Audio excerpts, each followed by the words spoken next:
mesdames et messieurs, bonjour, bien bonsoir, bienvenue dans cette vidéo, bienvenue sur mon bureau. Dans cette vidéo, je vais vous présenter des minerais de ma collection.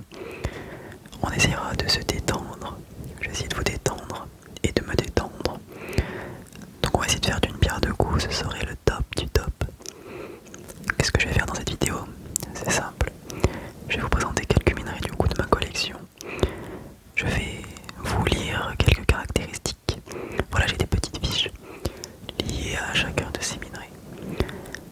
Donc on va lire d'où ils viennent, comment ils s'appellent,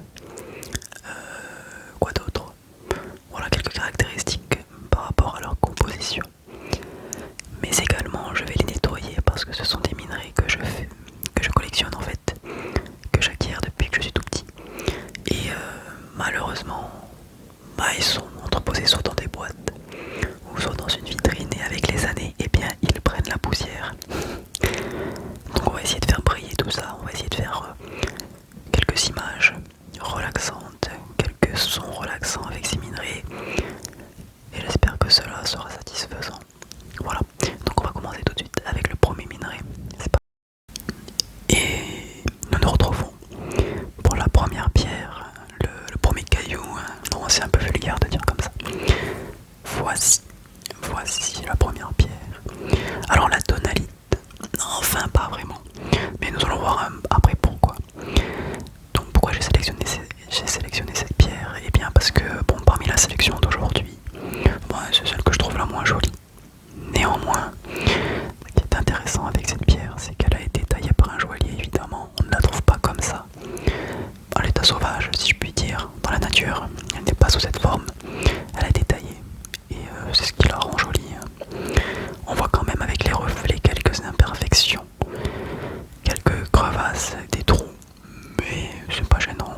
Voilà, ça se sent, si ça se sent au toucher quand même. Mais il faut vraiment des reflets pour s'en apercevoir. Voilà, donc j'ai sa petite fiche. Sur le côté, je vais la mettre ici.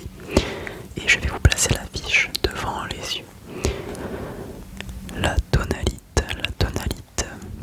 Le nom de cette roche plutonique provient de l'endroit où elle fut décrite pour la première fois, près de Passo Tonale, dans les Alpes italiennes. Pas loin de chez nous, on la trouve pas loin de chez nous. La tonalite est une roche composée de cristaux felsiques de couleur claire, tachetée de minéraux mafiques sombres, donc les taches noires et les taches brunes en fait. Voilà, les felsiques caractéristiques de la roche sont du feldspathe de type plagioclase. Pas certain de savoir comment lire ce mot, mais on va dire plagioclase, dont elle fut présentée, dont elle présente un contenu élevé, ainsi que du quartz en quantité supérieure à 20%. Donc tout à l'heure je disais que voilà, elle s'appelait la tonalite, mais pas forcément. Parce qu'en fait, quand je l'ai acheté, moi je l'ai obtenu sous le nom de Hornblende. Voilà, donc je vais lire la phrase en entier. Par ailleurs, les mafies prédominantes sont l'amphibole Hornblende et le mica biotite. Donc on se rend compte que chaque minerai est composé de différents minéraux, en fait, de différents minerais. Et moi c'est ce qui les rend complexes, ce qui rend l'étude intéressante. Et voilà, donc où est-ce qu'on les trouve? Mis à part en Italie, on les trouve en Afrique du Nord. Non, c'est pas l'Afrique du Nord. Non, c'est en Italie, dans les Alpes, en France. Et dans l'Europe de l'Ouest de manière générale, Canada et États-Unis. Voilà, passons à la deuxième pierre. Non, je vais la nettoyer celle-là, même s'il n'y a pas grand chose à faire dessus. On va faire quelques images, quelques brushings.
c'est du rubis tout de même, donc il faut respecter. Et j'ai son partenaire, également sous très faible quantité, j'en ai un petit peu plus ici. C'est de l'émeraude en fait, également sous forme brute, pas du tout travaillé, très opaque, pas du tout brillant, mais ça reste de l'émeraude. Donc voilà, assez dur d'observer comme ça. Voilà, ça brille pas. J'ai les petites fiches. Alors je n'ai pas la fiche du rubis malheureusement, donc je vais vous lire une autre fiche qui peut être intéressante. Je vais commencer par celle-là d'ailleurs. Le diamant bien sûr. Alors le diamant je n'en ai pas, parce que c'est un autre niveau. Hein. Voilà. Les Grecs donnèrent au diamant le nom d'Adamas, signifiant invincible, en référence à sa dureté 10 sur l'échelle qualitative de Mohs. Mais si l'on mesure quantitativement cette propriété, le diamant est 4 fois plus dur que le corindon, d'une dureté de 9 sur cette même échelle. Le diamant se présente sous des formes bien cristallisées, presque toujours octaédriques, non octaédriques, je me disais, ou cubiques. Il existe d'autres formes ou combinaisons de celles-ci, mais elles sont rares. D'accord. La plupart des diamants sont incolores, mais il existe des spécimens jaune, brun, vert, rose, bleu et noir. Ils se classent en 2 catégories. Le carbonato ou diamant noir. Ok. Nanana. Ok, ok, ok. Ok, ok, ok, ok, ok, ok, ok, ok. Ok, ok, ok, ok. En dépit de sa dureté, le diamant est un minéral fragile, au clivage parfait. D'un coup sec peut suffire à fracturer. Donc un coup sec, ok. Donc même si le diamant est réputé être très résistant, en fait il faut qu'il soit taillé de façon parfaite pour remplir son rôle de minéraux incassables. Voilà, donc il est utilisé dans les corps, dans les mines très profondes, dans les, comment on appelle ces machines, oh, je ne sais plus, mais ces machines qui minent en fait. Et voilà, le diamant est utilisé pour creuser, creuser, creuser sans jamais casser. Et évidemment c'est cher, donc voilà. Et on va passer à la fiche de l'émeraude. La voici. Donc moi je l'ai sous cette forme brute en très faible quantité. Et voici une fois, la voici une fois travaillée en fait. C'est beaucoup plus joli, hein, on va pas se mentir. Le mot émeraude vient du grec smaragdos, qui signifie pierre verte. Voilà, tout simplement. Dans sa couleur, à la présence de petites quantités de chrome ou de vanadium dans sa composition. L'émeraude se trouve associée à des roches plutoniques ou métaphoriques. Non, et métaphique, métaphorique, n'importe quoi, qu'est-ce que je raconte. Et se rencontre dans de petites veines ou sur les parois des cavités rocheuses. Il n'est pas courant de trouver des cristaux d'émeraude totalement transparents, car ils apparaissent quasiment toujours altérés par des inclusions qui, loin de faire perdre de la valeur à la qualité de la gemme, sont la preuve de son authenticité. Et bien voilà, ce que j'ai, son côté opaque, comme je disais tout à l'heure, est preuve d'authenticité. C'est pas beau. Allez, on va passer un petit coup de nettoyage.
Elle est très bien enchaînant sur une autre pierre, celle-ci. Alors celle-ci on le retrouve beaucoup, hein, c'est pas super rare, pas très précieux, mais tout de même. Donc c'est du quartz fumé. J'ai beaucoup de quartz différents de toutes les couleurs. Voilà, celle-ci est peut-être un petit peu moins jolie, mais on peut quand même jouer avec les reflets. On va voir après la nettoyer si elle brille un petit peu plus que ça. Voilà, bon, il y a encore voilà, la pierre, la terre un petit peu présente sur cette pierre. Il n'y a pas grand chose à dire sur le quartz fumé, hein. Le quartz est présent dans énormément de minerais. Voilà, on a un petit peu plus de quartz blanc en dessous. Mais c'est quand même joli. Oui, c'est joli. Allez, on va nettoyer ça.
Non, c'est pas une bonne idée. Non, je vais laisser sécher comme ça. Allez, passons ensuite à cette pierre. Alors celle-là, je pense que c'est celle qui a le plus besoin de nettoyage. On voit la poussière. Ouais, non, là j'ai un petit peu abusé quand même. C'est la citrine. La citrine. Voilà, elle est orange. Oh, ça, c'est super joli. Je vais rapprocher. Oh, vous voyez comme ça brille. Alors, dans le même style, hein, on voit la lumière qui passe de là et qui sort de l'autre côté ici. Non, c'est génial. Alors, la citrine, comme je disais, c'est comparable. Alors, pas avec la couleur, hein, pas par rapport à ça, mais par rapport à la forme et à l'améthyste. J'ai une pierre d'améthyste. Je vous la montrerai dans une autre vidéo, celle-là, parce que c'est ma plus grosse fierté. Enfin, j'aime bien celle-là aussi, hein, vous inquiétez pas. Mais l'améthyste et la citrine sont comparables de par leur aspect. L'améthyste est de couleur violette. Je préfère la couleur violette de l'améthyste. Mais celle-ci elle se défend bien quand même, elle reste honorable. Allez, on va passer un petit coup de nettoyage. Je vous prends pour la...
Allez, nous revoilà.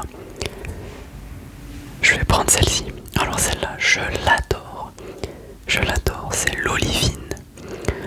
Bah, pourquoi le nom par rapport à la couleur verte, hein, la couleur olive? Je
peu la nettoyer. On va faire doucement. Et je vous récupère pour la prochaine. Allez, bon, on avance vite quand même à ce rythme-là. On va aller jusqu'au bout. Ouais, non, mais c'est parfait. Allez, je vais prendre celle-ci. Alors, celle-là, j'ai une fiche, mais je ne suis pas certain que ce soit la bonne, donc je ne suis pas sûr du nom de cette pierre. Donc, on va pas s'éterniser beaucoup dessus. Elle est sympa. Le jaune et le blanc se mélangent bien. Il y a quelques nuances d'orange rosé, de saumon en fait. Voilà, j'ai une fiche. Voilà, la Smithsonite. Smithsonite, exactement. Alors, est-ce que c'est la même? Je suis pas convaincu. On dirait pas vraiment des cristaux en fait, on dirait plus une pierre fossile. Voilà, une pierre fossile. Alors que là, on a vraiment des cristaux brillants, donc on va pas s'éterniser dessus. Je ne suis pas certain que ce soit la bonne pierre, mais je voulais vous la montrer quand même. Et celle-là, avec un petit coup de nettoyage, je pense que ça peut donner quelque chose. Donc, ouais, le côté nettoyage sera peut-être un peu plus intéressant.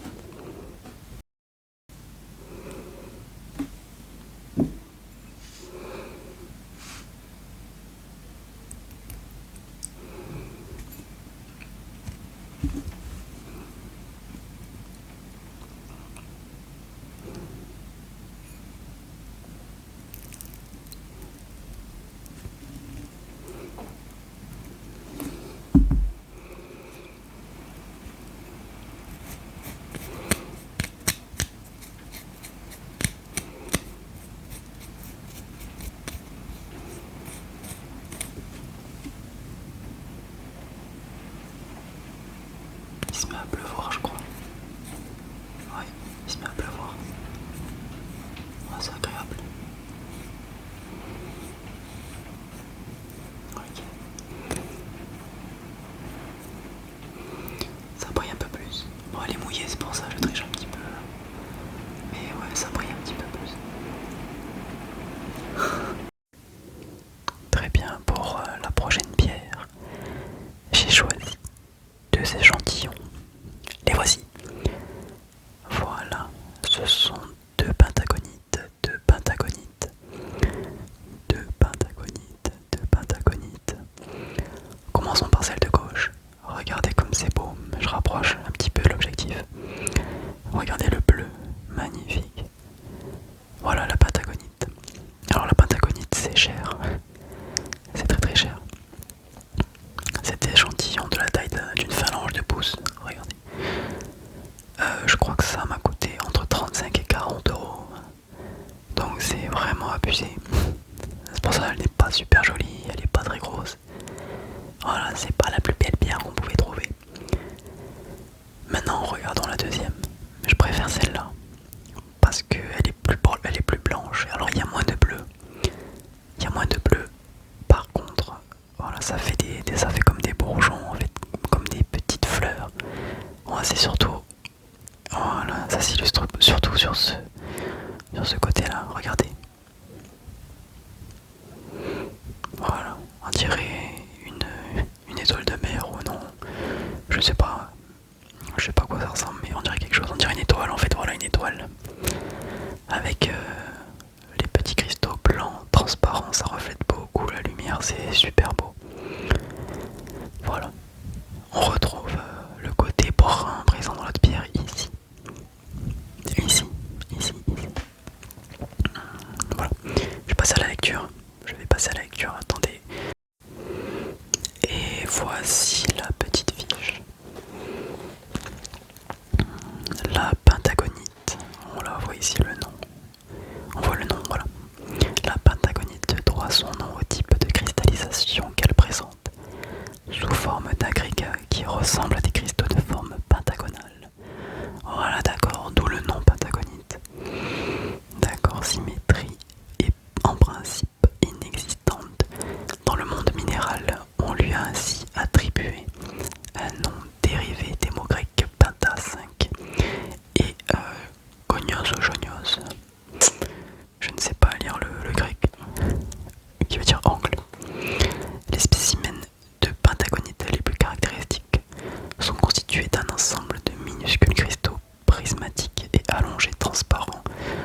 On leur donne le nom de spray, l'une des caractéristiques les plus importantes de la pentagonite est son pléochroïsme marqué. Je ne sais toujours pas ce que cela veut dire. Mais bon, on va dire qu'on continue la lecture. C'est-à-dire sa capacité à changer de couleur en fonction de l'angle d'incidence de la lumière. Et ben voilà, on a l'explication juste derrière. D'accord, les cristaux individuels très rares varient de bleu à incolore. Mais les agrégats formés par de multiples cristaux très transparents orientés dans les directions distinctes présentent une coloration d'ensemble bleu. La pentagonite se forme à l'intérieur de cavités et de fissures de roches volcaniques et on la trouve tout particulièrement associée avec la stilbite et l'andite. Intéressant, intéressant. Ah, vous voyez comme c'est rare, on ne la trouve qu'à 2 endroits dans le monde, en Inde et ouais, à la limite entre le Canada et les États-Unis. Ouais, non, c'est pour ça que voilà, c'est très rare, très cher. Et je vais pas la nettoyer parce que c'est trop fragile. Donc on va passer à la prochaine pierre. Et bien très bien. Il ne nous reste plus que 2 échantillons. Alors ça, j'adore, mais j'adore les agates. Ça, c'est travaillé par un joaillier, c'est extrêmement lisse. C'est très agréable au toucher. Vraiment agréable. Et dedans, on voit les cristaux avec les petits points blancs à l'intérieur. Les petits points blancs, pardon. Les petits points noirs. Les petits points noirs. Voilà. On va faire un petit peu de lumière. Des jeux de lumière. Regardez comme c'est magnifique. Ouais, bon. Si on la tourne, c'est un petit peu moins intéressant. On voit les coups de pioche. On voit les coups de pioche. Non mais là, ce côté-là est super beau. Hop, regardez comme ça brille. Voilà, avec les points noirs, on va mettre un petit coup de nettoyage. Voir si ça brille encore plus après. Et puis on va se retrouver pour la conclusion avec la dernière pierre. A tout de suite. Celle-ci en dernier. Sous la pluie, c'est génial. C'est agréable. Enfin pour moi, après je ne sais pas si pour vous c'est agréable. Alors ça va être magnifique.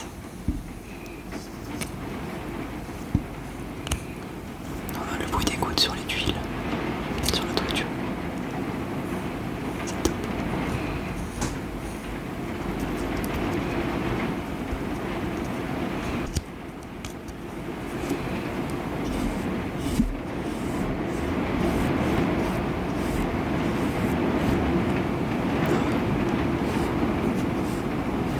J'espère qu'il n'y aura pas d'orage.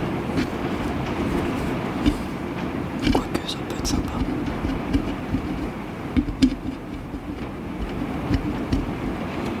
Je sais pas si c'est agréable. Le bruit du métal sur le micro.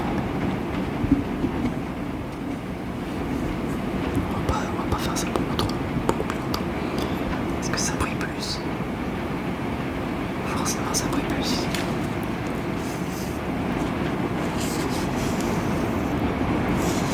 Voilà. Je vous perds le temps.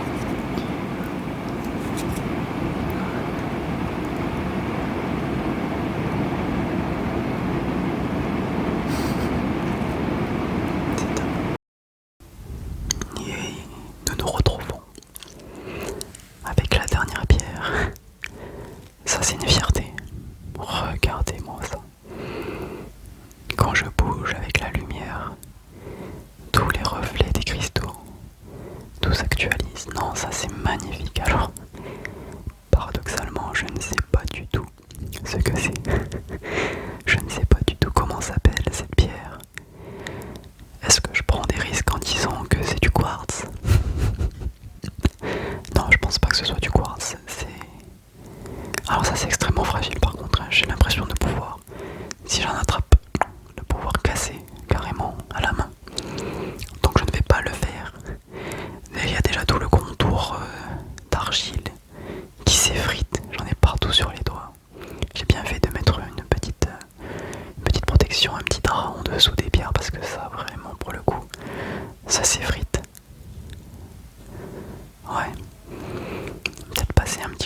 pinceau, voir si ça fait un bruit relaxant, mais je vais pas nettoyer ça parce qu'avec l'eau, bah, ça pourrait faire un désastre. Mais je voulais juste vous montrer cette pierre, une de mes préférées, vraiment. Bah, celle-ci n'est même pas dans ma vitrine, elle n'est même pas dans une boîte, elle est directement posée sur mon étagère au-dessus de mon bureau. Et voilà, je vais utiliser cette pierre pour conclure la vidéo. Vous avez peut-être vu quelques pierres en teaser pendant les rushs de nettoyage. Je vous ai pas montré mes plus jolies pierres, alors celle-ci fait partie quand même, on peut le dire, de mes plus jolis échantillons. Mais j'en ai beaucoup d'autres, peut-être que vous l'avez vu sur les autres rushs. Donc je compte faire une série de ces vidéos en fait. Je compte vous montrer plus de pierres, faire plus de lectures. Voilà. Donc n'hésitez pas à me dire ce que vous en pensez. J'ai tendance à parler extrêmement proche du micro parce que c'est ce que je préfère quand j'écoute de l'ASMR. C'est ce que je préfère, donc c'est quand même épuisant, je vais souffler, je suis obligé de m'arrêter toutes les 2 minutes. Mais voilà, dites-moi ce que vous en pensez. Si vous voulez plus de vidéos comme ça, j'ai d'autres concepts en tête. D'autres concepts en tête que je vais faire en prenant mon temps, bien sûr. Et voilà, n'hésitez pas à me dire ce que vous en pensez. Je ne sais pas comment va s'appeler cette vidéo, comment va s'appeler cette chaîne, pardon, au moment où je tourne cette vidéo. Donc je ne vais pas faire tout trop classique. Je vous remercie de m'avoir écouté cette vidéo. Et je vous retrouve